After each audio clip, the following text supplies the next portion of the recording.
কিসের জন্য মামলা? আপনার ওয়াইফ করছে? ওয়াইফের কি করছে? মারছে? তো মামলা করতে কেন? মিথ্যা মিথ্যা কি কি মামলা করছে? নারী নির্যাতন। মানে কি নির্যাতন করছে? কিছু না, আমি তো করি না। আরে দেশে নারী নির্যাতন, আমি কোনো কাজকর্ম করি না। আমি সে খরচ দেন না? আপনার তো অনেক বয়স হচ্ছে, এখন এই বয়সে আপনার বিরুদ্ধে নারী নির্যাতন মামলা। ও তার ডিভোর্স দিয়েছেন? আরেকটা বিয়ে বেরিয়েছে?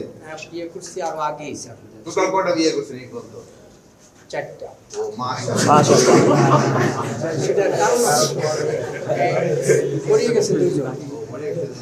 দুইজন মরিয়ে গেছে। আর আপনি এখন দুইজন? এখন ওইটা ডিভোর্স দিছি, আর একজন আছে। আরো একজন আছে। বিপদে পড়িয়ে করছি। আর ওই আপনার স্ত্রীও হয়তো বিপদে পড়ে আবার কেস করছে। না, ওরে তো ডিভোর্স দিছি। আচ্ছা ঠিক আছে, দেখেন ইনভেস্টিগেশন করেন। আপনি আমরা এই ব্যাপারে আছি। আমার আইডিয়া স্যার, আপনি কি বন্ধু চাইটা করতে আর আপনার একটা আমার তো সম্ভব না স্যার।